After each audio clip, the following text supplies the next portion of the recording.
Alright, now we're just gonna finish up Alice here, and we're gonna color in her hairbands. So I'm gonna pick a color here that's just a pretty dark brown, again not a pure black, and I'm just gonna put this in on top. And you can see that I'm really not paying attention to where my outlines are, and that's because I'm just gonna fix those up by hand in a minute. This is kind of a small area, so it's easier to do that than try and work inside the lines. So we're just going to come on here and erase. And there's my keyboard shortcuts. Ta-da! I'm going to do the same thing up here. Okay, and this is just going on top of everything else.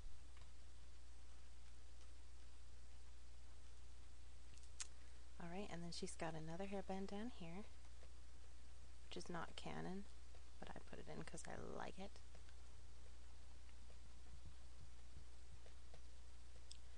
So when you're doing a piece like this and you're working with outlines like mine that are pretty rough, you really don't want to be too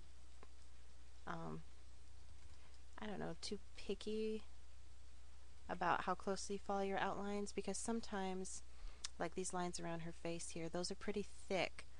So you're really going to have to eyeball where on that line you should be following, which is, again, something that just takes practice. And now I'm just putting a little lighter color on top reflection.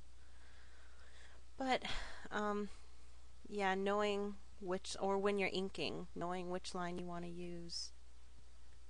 Sometimes you might have to experiment a little bit, because a line can sometimes look really great when you do your sketch, and then when you go to do your finished drawing, it's really not where you want it. Or in this case, you know, there's a pretty big difference between a line here and a line down here. So you just gotta practice. Okay, and now for my last step, I'm going to come on, and on this same layer, I'm going to take my second lightest eyebrow color. Ooh, too big. Get my tiny brush, and I'm just going to kind of draw a few lighter lines on top, and then come back with a darker one, and put a couple lines there so we can kind of see her eyebrows a little more clearly. Okay, and so we're basically done. All I do now, I finished P. I'm going to go back, make a new layer on the very bottom, and then I'm just going to put in, I think maybe a blue background here. I'm going to fill, and I've got this here which should be clothes or something, but I'm not worrying about it right now because I'm doing this for a sample. And you can imagine she's wearing whatever color sexy off the sleeve dress you want to have her wearing. Okay, so we're done. If you wanted to, you could put a texture in the background, draw whatever you want. I often just use textures, or else just a little frame or something. But anyway, there we go. So we've drawn Alice, and that's how we color. Okay, well, this will be posted on DeviantArt when I'm done, and you can see how it looks in fancy dancy resolution. Okay, thanks for watching. Bye-bye.